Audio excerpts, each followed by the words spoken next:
Al-Quran adalah kitab suci umat Islam yang mempunyai nilai ijaz yang abadi dari berbagai aspeknya, baik tasyri'i, lugawi maupun ilmi. Dan pada saat yang sama, ia juga sebagai hudan li'annas. Maka, Al-Quran dengan keistimewaannya itu mampu berdialog dengan seluruh manusia sepanjang masa dan mengandung pesan-pesan serta solusi-solusi global terhadap problematika kehidupan, baik secara zohir maupun batin, tersurat maupun tersirat. Ayat-ayat kauniyah dalam Al-Quran tidak membahas secara detail mengenai teori-teori ilmiah. Akan tetapi, Al-Quran hanya memaparkan secara filosofis atau metafisis.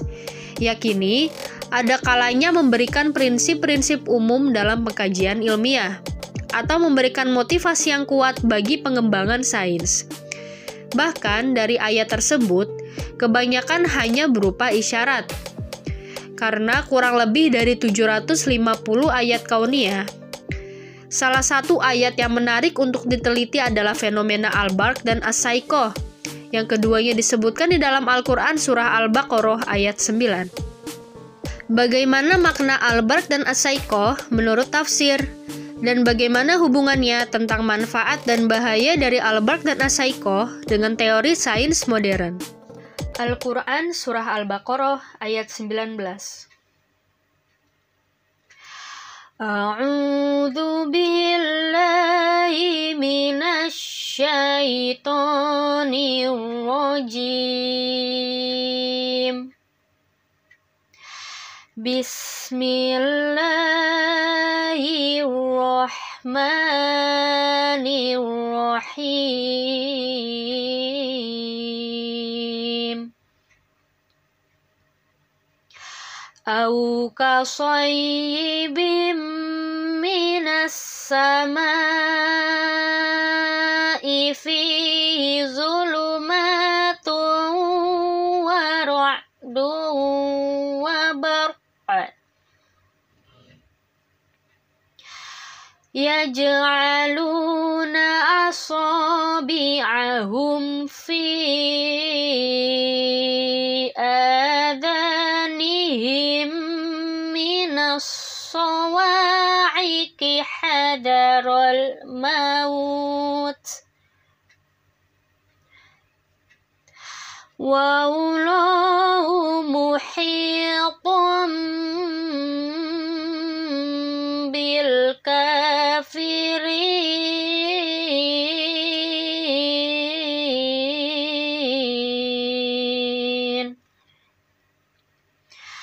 Shadaqallahul azim. Artinya, atau seperti orang yang ditimpa hujan lebat dari langit, yang disertai kegelapan, petir, dan kilat. Mereka menyumbat telinga dengan jari-jarinya, menghindari suara petir itu karena takut mati. Allah meliputi orang-orang yang kafir. Dari pemaparan Quran surah Al-Baqarah ayat 19, disebutkan fenomena Al-Barq dan As-Saiqoh. Merujuk pada Al-Quran terjemahan bahasa Indonesia di atas, bisa diketahui bahwa kata Al-Barq diartikan kilat dan kata As-Saiqoh diartikan petir. Dalam tafsir Al-Misbah, M. Quraish Shihab menyatakan bahwa arti kata Al-Barq adalah kilatan listrik di udara, dan As-Saiqoh memiliki arti petir-petir yang sahut-menyahut akibat bertemunya awan bermuatan listrik positif dan negatif. Dari penafsiran di atas, tidak dijelaskan secara rinci tentang fenomena-fenomena dari proses terjadinya Al-Barq dan As-Saiqoh. Begitu juga tidak disebutkan tentang hikmah dari diciptakannya Al-Barq dan As-Saiqoh. Dalam dunia sains modern, tidak dikenal istilah Al-Barq dan As-Saiqoh, tetapi hanya dikenal istilah kilat dan petir. Dalam perspektif sains, dijelaskan mengenai proses terjadinya kilat dan petir, serta tentang bahaya dan manfaat dari kilat dan petir. Seperti dalam perspektif Islam, dalam sains, kilat didefinisikan sebagai pelepasan muatan listrik di antara dua bagian di dalam awan yang bermuatan listrik berlawanan. Kilat dapat menyambar ke tanah dalam bentuk kilat yang menggarpu, menyambar awan lain, atau langsung menghilang di udara. Di dalam dunia sains, dijelaskan juga bahwa kilat menyambar sejauh kurang lebih 140.000 km atau 87.000 mil per detik, hampir separuh dari kecepatan cahaya. Kilat selalu mengambil jalur paling mudah untuk mencapai tanah, biasanya melalui titik tinggi misalnya pohon atau gedung. Adapun definisi petir menurut A.S. Fabla adalah gejala listrik alami dalam atmosfer bumi yang tidak dapat dicegah yang terjadi akibat lepasnya muatan listrik baik positif maupun negatif yang terdapat di dalam awan. Definisi petir dalam sains sama seperti makna petir dalam tafsir. Petir terjadi karena ada perbedaan potensial antara awan dan bumi atau dengan awan lainnya. Proses terjadinya muatan pada awan karena dia bergerak terus-menerus secara teratur, dan selama pergerakannya dia akan berinteraksi dengan awan lainnya, sehingga muatan negatif akan berkumpul pada salah satu sisi, yaitu atas atau bawah. Sedangkan muatan positif berkumpul pada sisi yang sebaliknya. Jika perbedaan potensial antara awan dan bumi cukup besar, maka akan terjadi pembuangan muatan negatif atau elektron dari awan ke bumi, atau sebaliknya, untuk mencapai kesetimbangan. Pada proses pembuangan muatan ini, media yang dilalui elektron adalah udara. Pada saat elektron mampu menembus ambang batas isolasi udara inilah terjadi ledakan suara. Petir lebih sering terjadi pada musim hujan, karena pada keadaan tersebut, udara mengandung kadar air yang lebih tinggi sehingga daya isolasinya turun dan arus lebih mudah mengalir. Karena ada awan bermuatan negatif dan awan bermuatan positif, maka petir juga bisa terjadi antara awan yang berbeda muatan. Petir dianggap berbahaya karena memiliki daya hancur yang luar biasa. Tetapi, ternyata selain membuat kerusakan di permukaan bumi, petir juga mempunyai manfaat yang sangat besar. Salah satunya yaitu terhadap kesuburan tanah. Petir mampu untuk memecah kestabilan nitrogen, lalu bereaksi dengan oksigen, dan terbawa air hujan membentuk senyawa asam nitrat atau HNO3. Senyawa nitrat ini terbawa air hujan masuk ke dalam tanah, maka akan membuat tanamannya menjadi tumbuh dengan subur. Rinker dan H. Dale Wilson pada tahun 1980 menyatakan bahwa tingkat produksi global total nitrogen oksida oleh petir diperkirakan mencapai 6 kali 1027 molekul per detik, atau 14,4 dikali 106 ton NO2 per tahun. Dalam surah Al-Baqarah ayat 19, dijelaskan larangan menutup telinga ketika mendengar suara petir. Menutup telinga ketika mendengar suara petir merupakan perilaku yang dilakukan oleh orang munafik yang disebutkan dalam surah Al-Baqarah. Berdasarkan kitab Asbabun Nuzul, diceritakan bahwa dalam satu riwayat, ada 2 orang munafik Madinah yang lari dari Rasulullah kepada kaum musyrikin. Ketika di perjalanan, mereka ditimpa hujan.